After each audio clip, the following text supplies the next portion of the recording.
것의 시작이 되시는 하나님이시죠.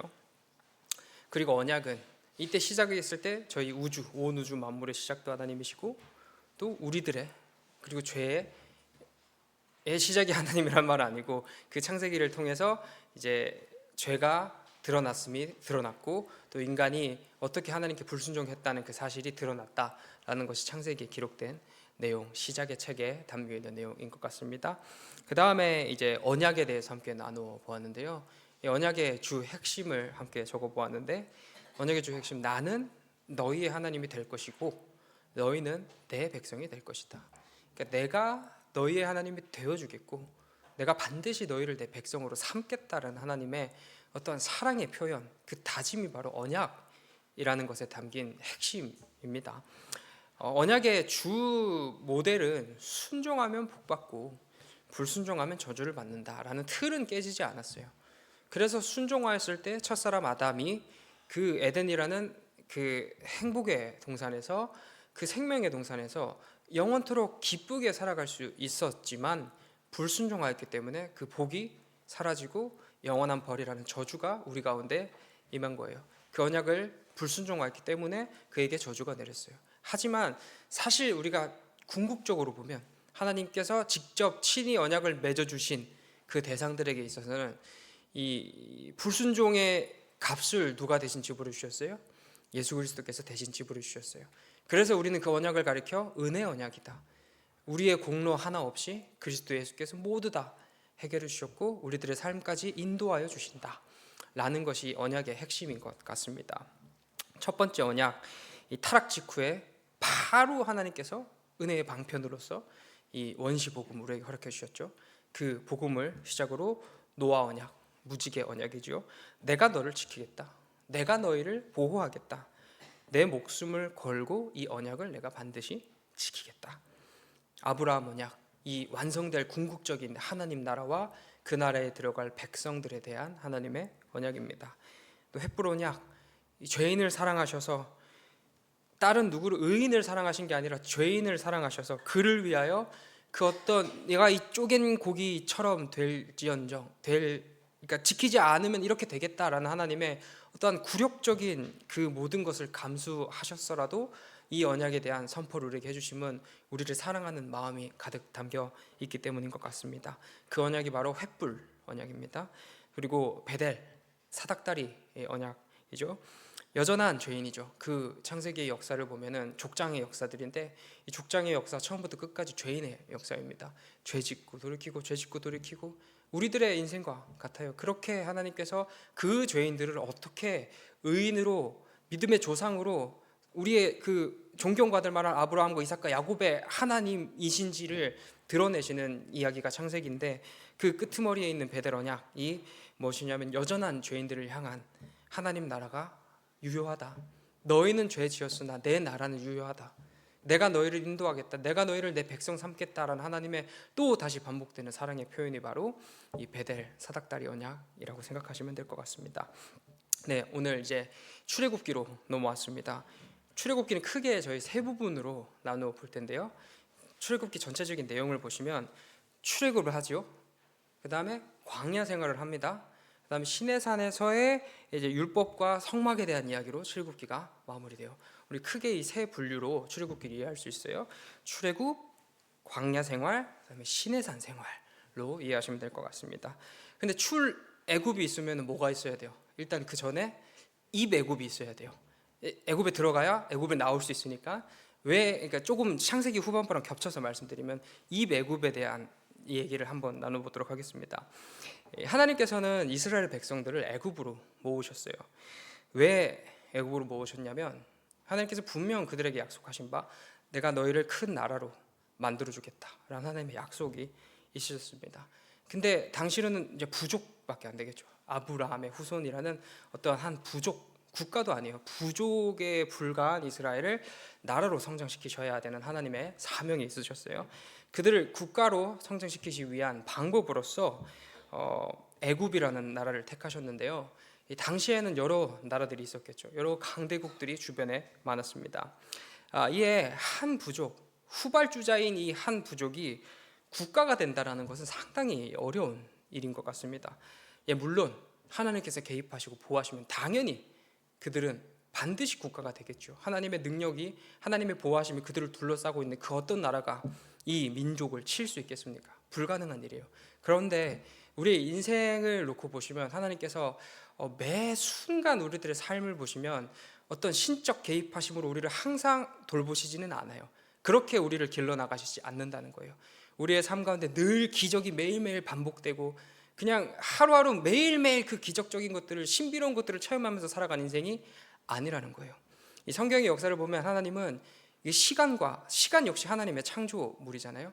그 시간과 그 환경을 존중하시는 하나님이시다라는 거예요. 이에 그 시간 속에서 하나님의 역사하시는 방법 중 하나로서 가장 그 누구도 건들 수 없는 강대국 속으로 이스라엘을 넣으신 거예요. 그러니까 애굽이라는 울타리 안으로 이스라엘을 넣어주신 거예요. 그러면은 그 어떤 외압으로부터 자유롭게 됩니다.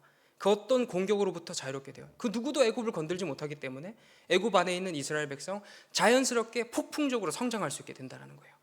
역사의 흐름 속에서 역사의 흐름을 깨지 않는 선에서 본인의 그 주권과 본인의 섭리를 거스르지 않는 선에서 하나님께서 이스라엘을 국가로 성장시킬 수 있는 방법이 입애굽시키는 방법이었기 때문에 이스라엘 백성들을 애굽으로 불러 모으셔서 성장시켜 나갔다는 거예요. 이게 입애굽의 원인이자 이유라고 생각이 듭니다. 그곳에서 이스라엘 백성들은 순탄하게 처음에는 거의 영웅 대접 받았겠죠. 그 요셉의 그 엄청난 활약 덕분에 이스라엘 백성들은 아주 영웅 대접 받으면서 이렇게 살다가 이제는 시간이 한 400년 지나는 시점에서 어떻게 돼요? 노예라는 신분으로 전락하게 됩니다.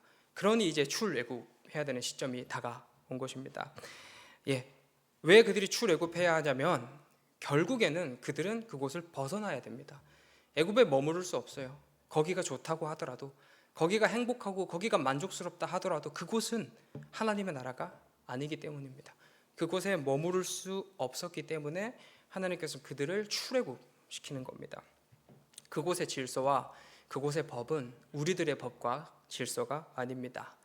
우리는 하나님 나라의 백성들은 하나님의 법과 하나님의 질서에 순종하는 자들이기 때문에 더 이상 우리는 그곳에 머무를 수 없습니다.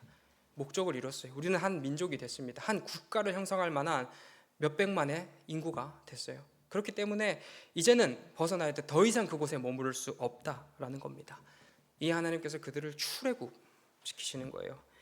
그러나 문제가 있죠. 이 400년이라는 이 긴 시간 속에서 그곳에 있었기 때문에 그곳의 문화와 그곳의 신과 그곳의 생활에 푹 젖어 있을 수밖에 없습니다. 이 모든 것을 깨끗하게 씻고 새로워져야만, 새롭게 태어나야만 약속된 하나님의 나라로 갈 수 있는 거예요. 그 나라의 백성다운 모습으로 변화되어야만 그 나라의 신분에 맞게 살아갈 수 있다라는 것이죠. 특별히 당시의 시대는 만신, 여러 가지 신들이 많은 시대였습니다. 이스라엘 백성들 역시 그곳에서 여러 가지 신들을 섬겼을 거예요. 그러나 우리 모두가 잘 아시는 대로 택함받은 하나님 나라의 백성들에게 신은 여러 신입니까? 한 신입니까? 하나님 한 분이시잖아요. 하나님 하나이신 그 신만을 믿고 의지하고 섬겨야 하는데 그곳에서의 그 문화와 생활 속에서의 이스라엘 백성들에게 그 깊이 박혀있는 그것은 다양한 신들에 대한 정서였었습니다. 그래서 이 신을 먼저 깨트려야 됐었어요. 그래서 하나님께서 첫 번째로 하신 일이 뭐냐면은 이 재앙을 내리신 일이죠. 이 재앙을 내리신 사건이 뭐냐면은 애굽의 신을 부수신 사건이 바로 재앙을 내리신 사건입니다. 신들을 심판하신 사건이라고 저희는 보면 될 것 같은데요. 일부 한번 살펴보도록 하겠습니다. 이 나일강이 어떻게 됐죠? 피로 변했죠. 이 하피라는 나일강의 신이 있어요. 이 신을 심판하신 사건입니다. 개구리가 일어난 사건은 캐트라는 이 개구리 머리에 다산의 상징을 가지고 있는 신이 있었어요. 그 신을 깨부순 사건이고요. 또 가축들이 죽었죠. 그 당시에 예를 들면 암소 머리를 가진 하토르라는 신, 또 크늠 아몬 순양 머리를 가지고 있는 신, 또 거위 모양의 신, 소나 양의 뿔을 가진 짐승의 모양을 한 신들이 많았어요. 그 가축의 죽음은 그 신들을 깨부수신 사건을 의미하고요. 또 우박, 이제 죽은 자들의 수호신이자 하늘의 여신이 또 존재했어요. 그 신을 깨트린 사건이 우박을 내리신 사건, 메뚜기, 이 메뚜기들의 수호자라고 하는 세라피아라는 신을 심판하신 사건, 어둠, 잘 아시는 대로 이제 이 애굽의 주 신이었던 라, 태양 신을 하나님께서 심판하신 사건, 그리고 마지막으로 장자의 죽음은 이 모성과 관련된 수호신이 있어요. 저희는 삼신 할머니 정도 될 것 같은데요. 그 할머니인 타우르트라는 신이 있는데 그 신을 하나님께서 깨트린 사건입니다. 이 깨트렸다기보다는 이스라엘 백성들 마음속에서 깨트린 거예요. 너희들이 그걸 믿고 있었느냐? 그건 내 능력에 아무것도 안 된다. 너희가 그것을 의지하였느냐? 내 힘으로 그 모든 것들을 내가 다 누를 수 있다는 하나님의 강권적인 능력의 선포가 바로 애굽에 내린 10가지 재앙이라는 거예요. 그 어떤 신들도 너희를 지켜줄 수 없다. 나만이 너희를 지켜줄 수 있다. 실제적으로 이스라엘 지역에는 그 심판이 내리지 않았지 않습니까? 보호받은 거예요. 그 신들이 분노했다라고 치더라도 이스라엘 지역을 넘볼 수 없은 거예요. 사실 신들이 분노한 게 아니죠. 하나님께서 그 신들의 사실 능력 없는 신들이겠죠. 그 능력 없는 신들의 무능력함을 드러내신 사건이에요. 아무리 빌고 빌어도 우박이 끊이지 않고 아무리 빌고 빌어도 메뚜기는 멈추지 않았습니다. 그들이 아무리 그 신들을 의지하면 의지하여도 신은 아무런 능력을 지닐 수 없다. 그것들은 아무것도 아니다를 선포하신 사건이 바로 10가지 재앙을 내린 사건입니다. 그렇게 이제 결국에는 출애굽하게 되었어요. 근데 이제 가장 기저에 있던 신이 있었어요. 그게 뭐냐면은 애굽이라는 그 자체였죠. 애굽 왕도 파라오죠. 이 바로는 본인 자체가 스스로 신이라고 이렇게 외쳤던 존재였습니다. 그 가장 기저에 있던 애굽이라는 신이 여전히 그들에게 남아 있었어요. 그래서 마지막 하나님께서 어떻게 하십니까? 그 모든 것들을 수장시키셨죠. 홍해 바다에 덮으심으로써 애굽과 애굽 왕을 다 덮으심으로써 이것도 내 손 안에 있다. 이것도 아무것도 아니다. 너희는 내 능력의 하나님 안에서 행복하기만 하면 된다. 라는 하나님의 이끄심이 바로 출애굽 사건에 담고 있는 의미라고 생각됩니다. 이렇게 하나님께서는 신들에 대한 심판의 방점을 딱 찍어 주십니다. 그렇게 출애굽 이야기가 끝나고 이제는 무슨 생활로 넘어가나요? 광야 생활로 넘어갑니다. 광야는 저희가 자주 표현하는 대로 광야 학교라는 표현을 쓰지요. 왜 그곳이 학교라고 하냐면 그곳에서 무엇을 배우느냐라고 했을 때 하나님 나라 백성이 되는 방법을 배웁니다. 그리스도인이 되는 방법을 배우는 거예요. 이 광야의 시간 속에서 그들이 겪는 것 무엇입니까?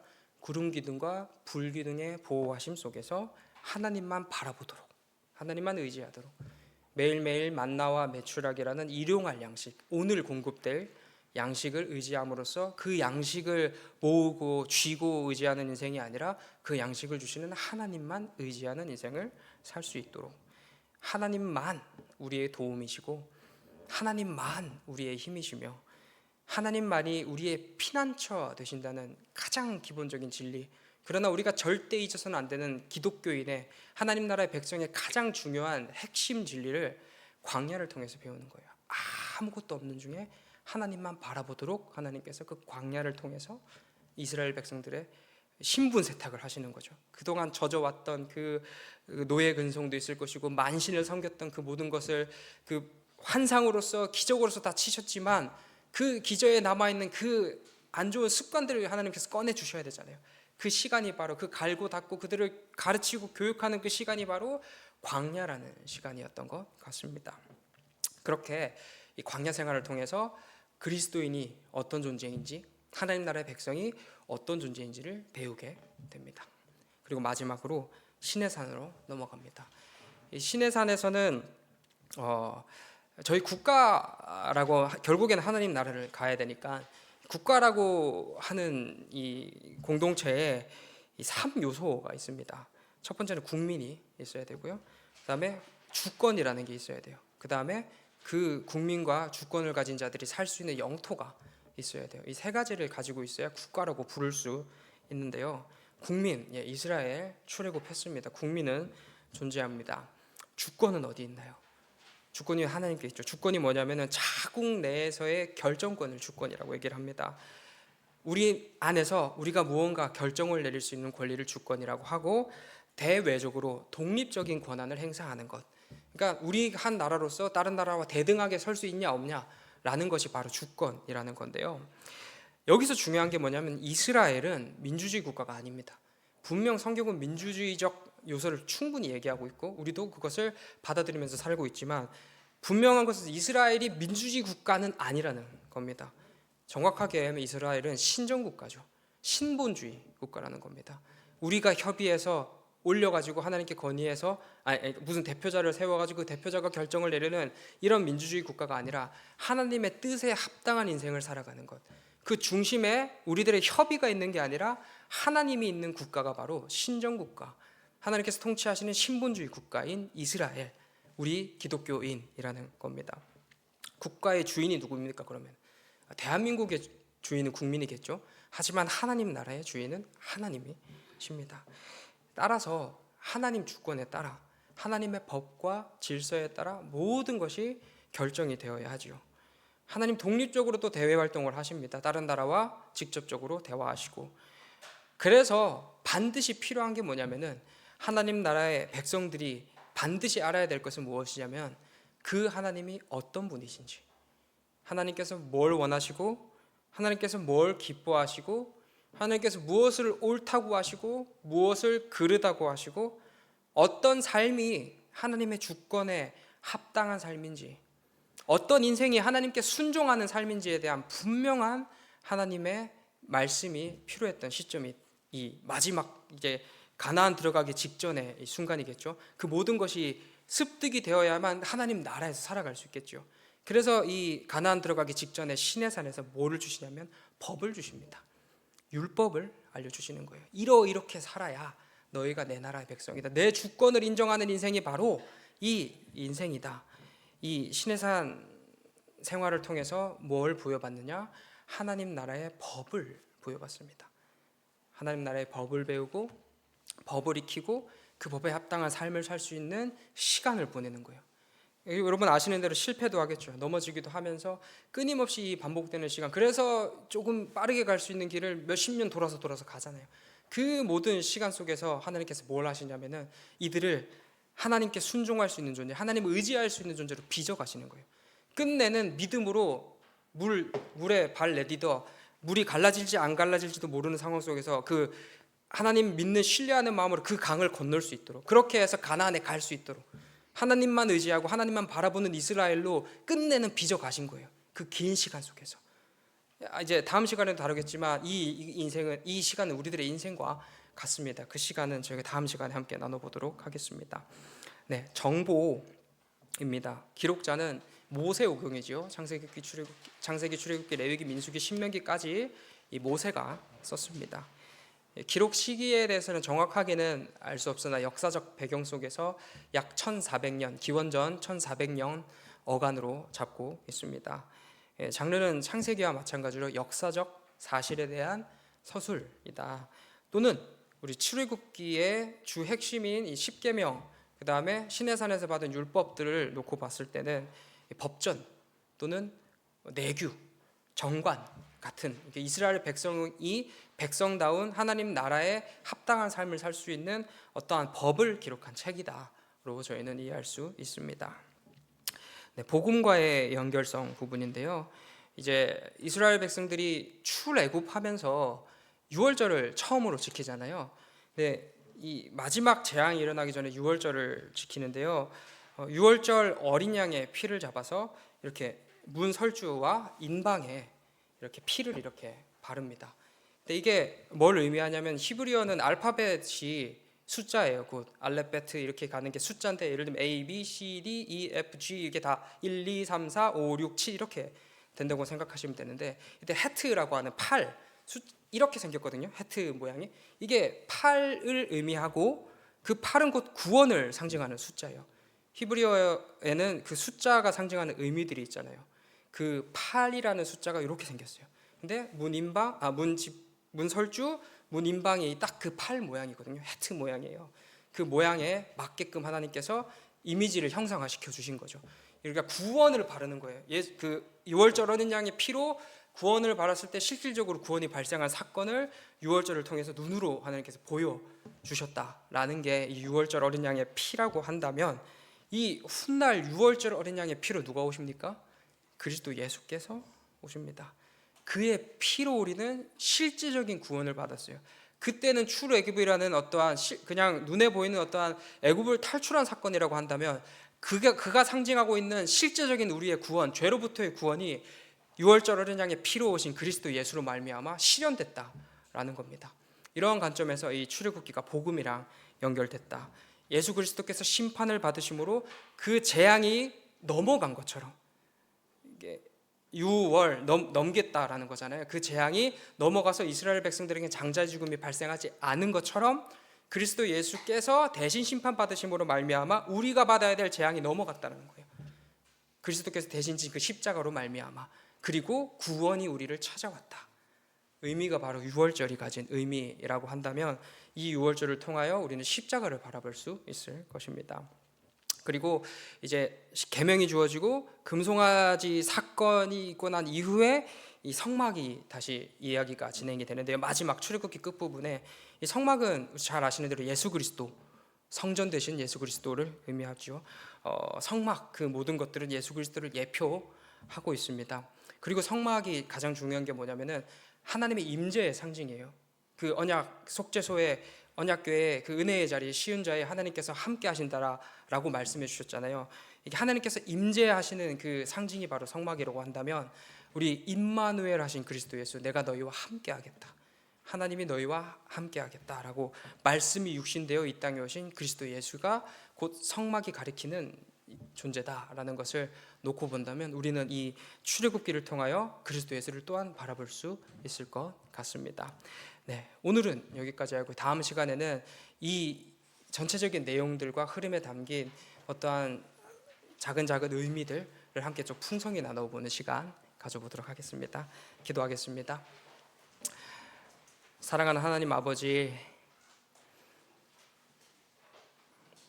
모든 시간 속에서 우리들의 삶 가운데 개입하시고 지켜주시고 보호해 주셔서 감사합니다. 광야와 같은 인생 속에서, 의지할 것 하나 없는 인생 속에서 하나님이 우리의 힘이 되어 주시니 참 감사합니다. 때로는 흔들려 눈앞에 굳건히 서 계시는 구름 기둥과 불 기둥을 바라보지 못하며 내 힘과 내 능력 의지하는 인생을 살지 않았나 돌아보게 인도하여 주시옵소서. 하나님, 그 모든 마음 내려놓고 회개함으로 다시 가장 분명하게 빛나고 있는 구름 기둥과 불 기둥 바라보면서 하나님의 법과 질서 의지하면서 그렇게 하나님 나라 백성다운 삶 살아갈 수 있게 저희들의 마음과 생각을 지켜 주시옵소서. 감사드리며 예수님 귀하신 이름으로 기도드립니다. 아멘. 너희는 이렇게 기도하라.